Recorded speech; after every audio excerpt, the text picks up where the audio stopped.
6 minutes after 7 o'clock in Trinidad and Tobago. Just chatting off air with our director this morning as to how this ranks yesterday with length. Because in the good old days or the bad old days, Dr. Eric Williams used to give you a marathon, for a budget presentation. But I wonder how the 4 hours compares with that, because it was real padding yesterday from the finance minister. But let's get some context from more of our guests this morning, because we are joined by Riyad Mohammed, who is an agricultural consultant. Also with us is Jason Roach, president of the San Juan Business Association. We may get a couple more persons with us in our dialogue this morning. We're trying to get as many perspectives as we can. Mr. Mohammed, thanks very much for taking the time to be with us. Given your area of concern, which would obviously be agriculture by definition, what was your reaction to the budget presentation? Hi. Good morning, Trinidad. Thank you so much. Assalamu alaikum. Wa alaikum assalam. My initial review of the budget I was proud about a few things, but I thought a few things were missing, and I understand that you can put all of the areas of agriculture in the budget. So let me just say what I was pleased with. We got the 1.33 billion, which is a bit more than the 1.249 billion from last year. A small increase. We 300 million dollar stimulus package as well. We had an increase in grants from 240,000 to 350,000. With regards to the agricultural processing, we have the Shade House project, the Homestead Youth project, and the investment in agricultural for youths. So I was pleased with all of those. What I wanted to hear a bit more on, and I am still waiting to hear that from the line minister and the respective authorities. A few things I found missing were, how are we dealing with pre-last at this time with the agricultural sector? What about the last land lease and tenureship documents in terms of the processing of those documents? Well, actually last night I heard about the giant Africans, which I was very pleased about. Some of the things we as farm consultants face, drainage and flooding in the rainy season, genetic stock for livestock. We need to reopen the livestock and livestock products so that we have our marketing agencies and proper lobbying bodies for the livestock sector. If we keep on speaking about the export marketing potential, we must infrastructure to facilitate that type of trade. We have no organic certification bodies in the country. We need to focus a bit more on our quality seeds and development of our local or tropical stock.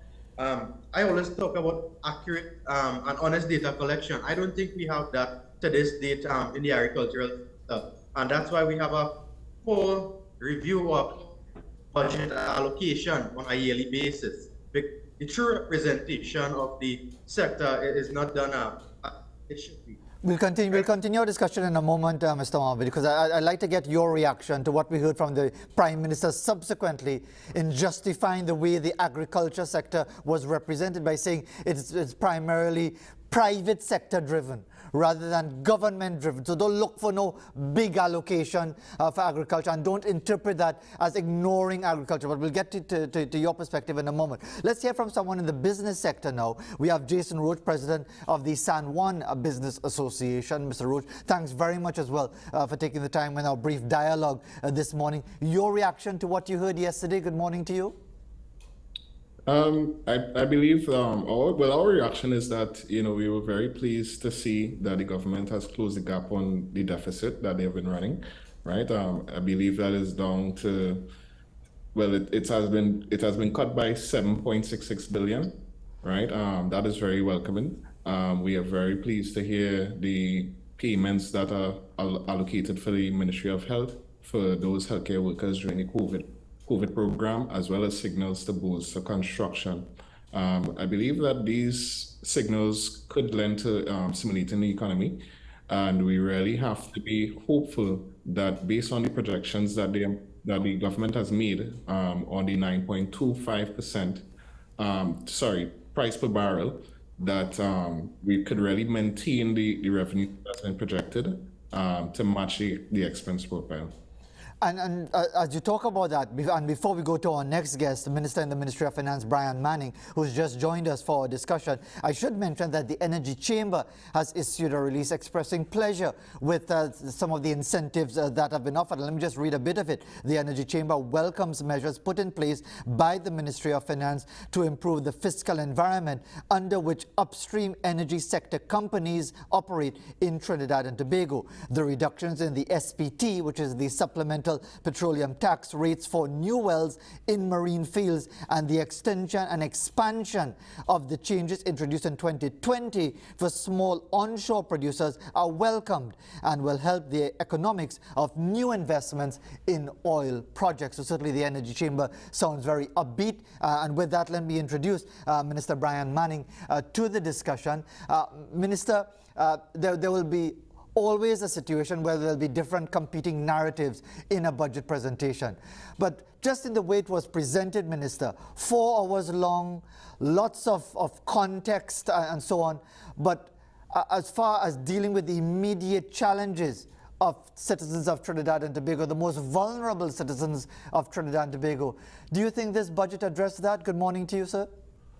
Hi, good morning, Fazia. Good morning, Trinidad and Tobago. Always a pleasure. Yes, what you have to look at in terms of what's going on with the fuel subsidy, I would say the partial removal of that is designed so that money that would have been spent on that fuel subsidy can be used on social programs to really directly impact the poor man or the most vulnerable in Trinidad and Tobago. It's taking funds away that would have gone up in smoke, basically, with the fuel subsidy and directing it to programs. It's how we're now able to allow for concession on the SPT, how we're now able to allow tax breaks up to $7,500, how we are allowed to expand or to raise the limit for VAT inclusion from 600,000 to 700,000. It's how we're able to give that one-time travel allowance to some of the most vulnerable people in Trinidad and Tobago. So the funds that would have been spent on the fuel subsidy can now instead be used to directly impact the poor. The fuel subsidy was supposed to be a poverty alleviation device, but any economist will tell you that it is extremely inefficient in doing so because wealthy people benefit from the fuel subsidy far more than the average citizen of Trinidad and Tobago. In my view, there shouldn't be any subsidy on premium fuel. But there is, and the government would have spent almost $2 billion annually with the projected international energy prices going forward if we left the subsidy the way that it was. And Minister, if I could ask you, I understand the point that you're making, but how does an increase of social grants to almost $5.5 billion grow the economy? Doesn't that just merely widen the net of dependence?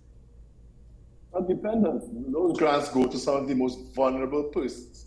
Are you saying that retirees are we encouraging dependence on retirees in Trinidad and Tobago or some people with disability? No, they're not dependent. Those are people that actually need help. And there are some persons that are in such a vulnerable situation, unskilled single mothers perhaps, that need assistance so that they can help themselves.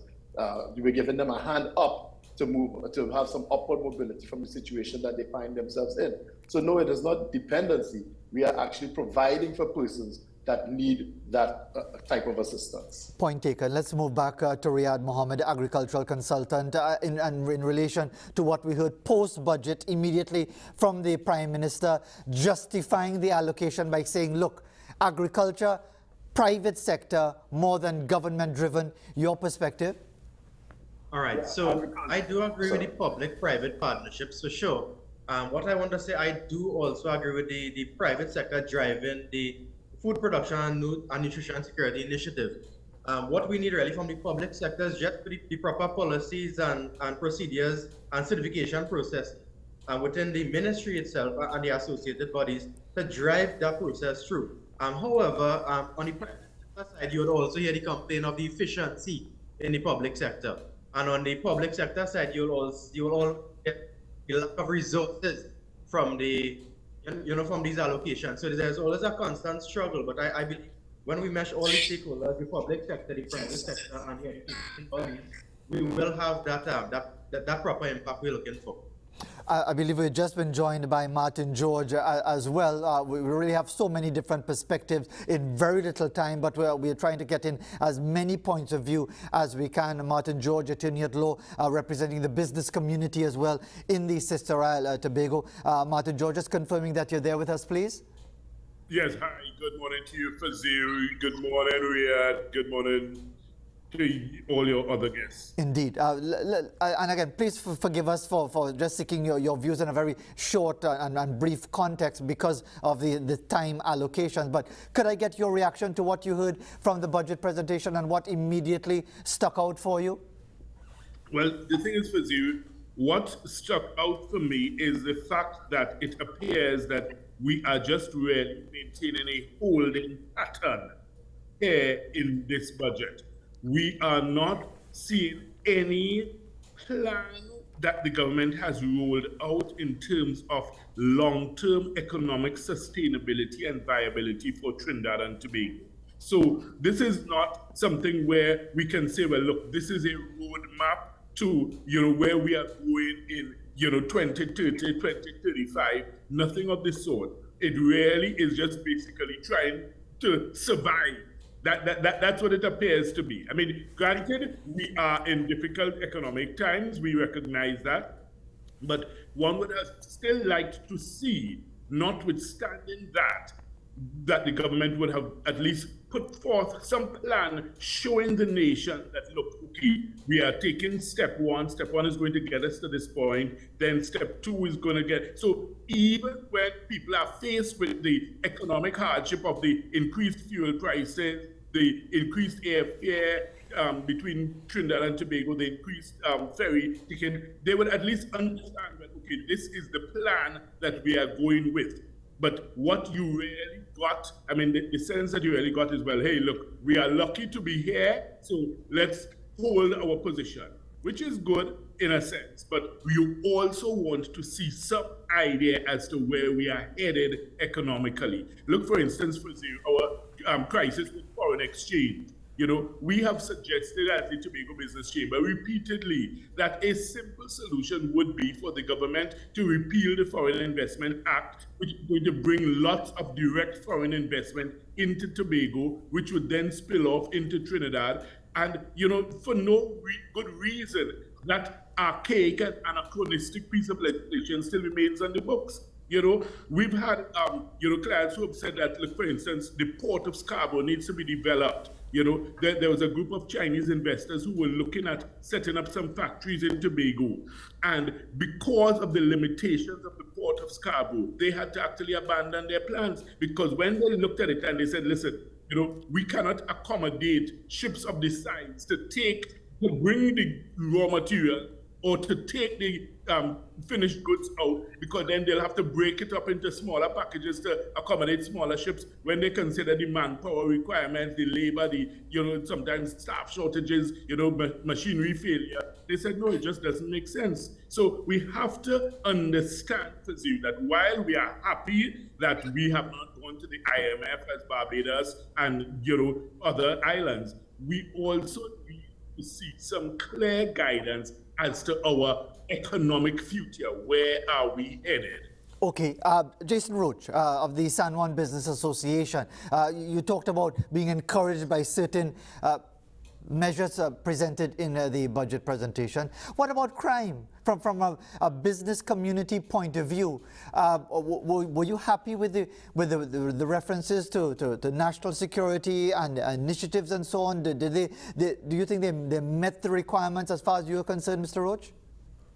But I wouldn't say that we have met the requirement. I don't know what the requirement really is, but one fact is certain, that crime is out of control. The national security got a 2% increase in budgetary allocation year over year. I would like to hear a little bit about some investment with regards to CCTV infrastructure across the country, right? Particularly in crime-struck areas like San Juan, where we have been seeing uptake in San Juan with crime that is affecting business, and we really have to find strategies and use the technology that is there to try to combat or repel the criminal element. So that is where I am at on crime, but we didn't really hear specific investment plans with regards to crime.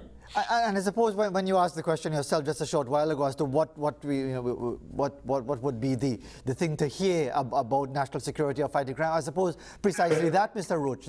Some sort of, whether you call it an initiative, whether you call it a vision to really bring about some sort of relief, because as you would have discussed previously, it's a tremendously debilitating thing to even think of growing your business and providing more employment and providing for more opportunities to young people who might go to a life of crime, if the first and foremost thing that you're studying is whether your business will be safe, whether your staff will be safe, if you had a break-in last night, if somebody come in to rob you. Isn't that a tremendous disincentive, Mr. Roach? Just to add to that, right? When you talk about the infrastructure for CCTV within the community, one of the issues that we have in San is a lot of dark spots, right? We would have liked to hear the government's plan to really upgrade the lighting infrastructure as well to support the CCTV service within the community. I think this would go a long way. And we really have to listen to the when the Minister of National Security get into how they're going to utilize that increase in budgetary allocation, right? But we have to wait and see for now. Sure.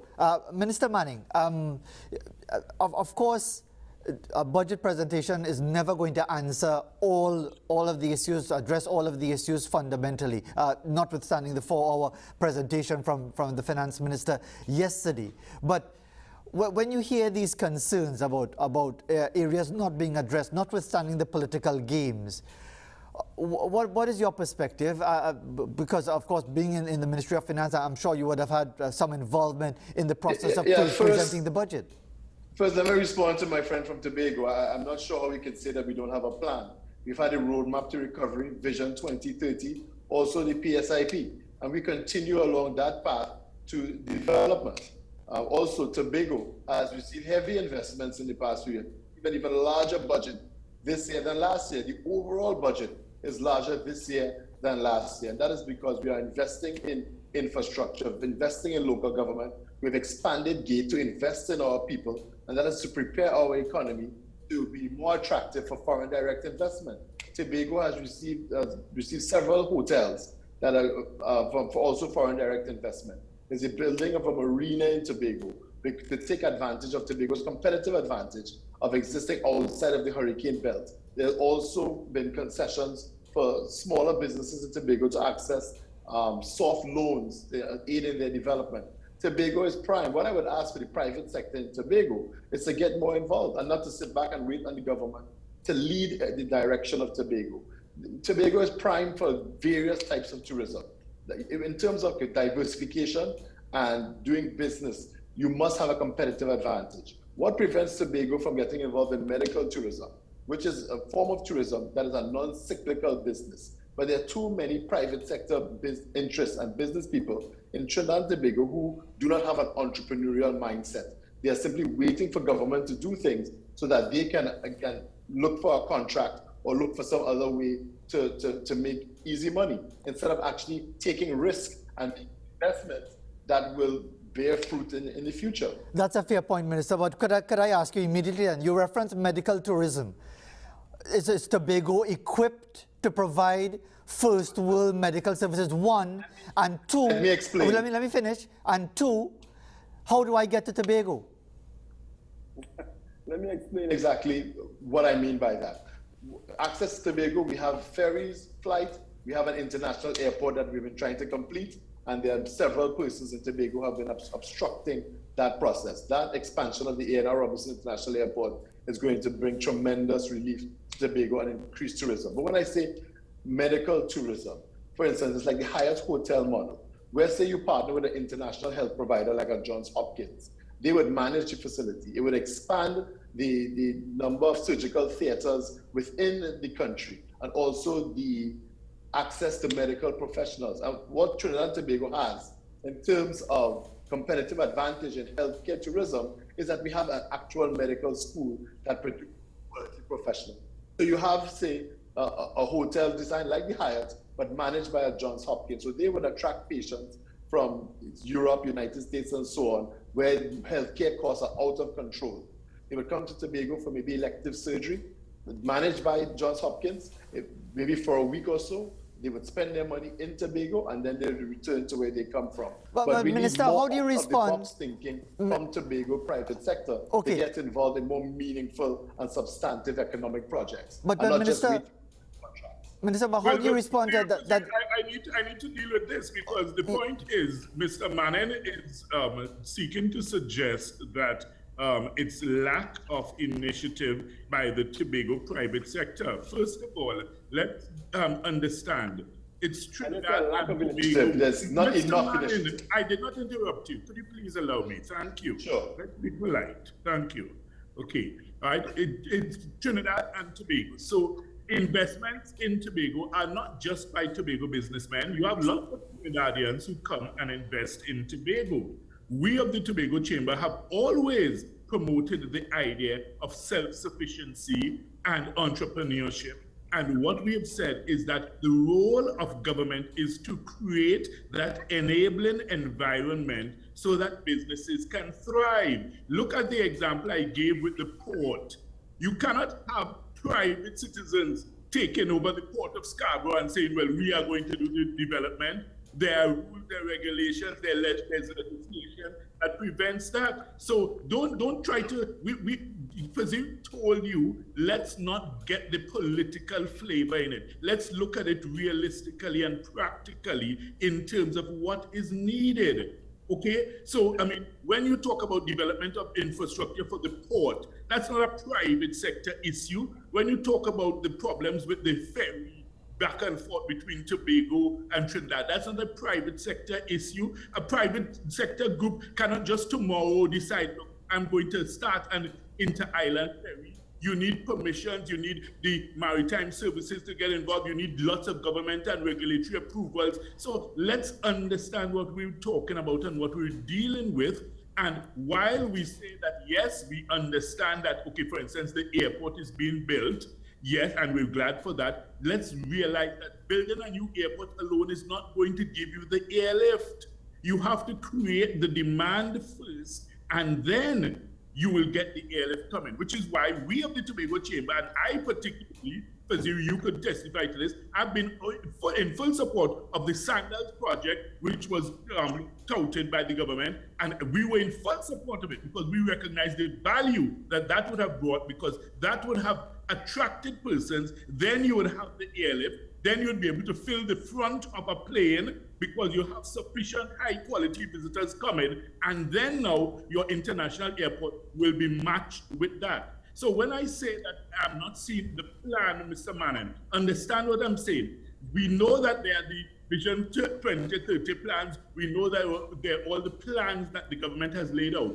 What we need to see is the correlation between the budgetary measures and how they dovetail with those plans. It's a matter of the explanation and clarification that is required to show that, so the population would get on board behind the government. Martin George, we're trying to support. We're trying to give support, but what we need to do is to make that time is running out on us. I did not introduce any kind of politics into this discussion. I was talking basic international business and economics. Okay. There is a plan for anyone who is willing to read it, and it is supported by the budgetary allocations. I mean, it's not a budget with just Minister, no sense or no caring. It is one that is designed to fulfill a plan, and it is there for all to read if they would only take the time to read it. Minister, thank you very much for your perspective. Martin George as well, and indeed thanks as well to Jason Roach and Riyad Mohammed for taking the time to offer those perspectives. It's always going to be a bit of a challenge to fit in so many points of view when we're talking about a budget in just a few minutes, but we thank you very much indeed for spending some time with us, to at least, even if it was a couple of minutes, to share your views with us. We thank you very much for taking the time, our four guests, for this brief panel discussion this morning, 7:30 in Trinidad and Tobago. Let's head to a break with this image from Duki Sam Lal Singh in the South Park area, where we're seeing a bit of a full moon rising just in the eastern horizon there as we go to the break.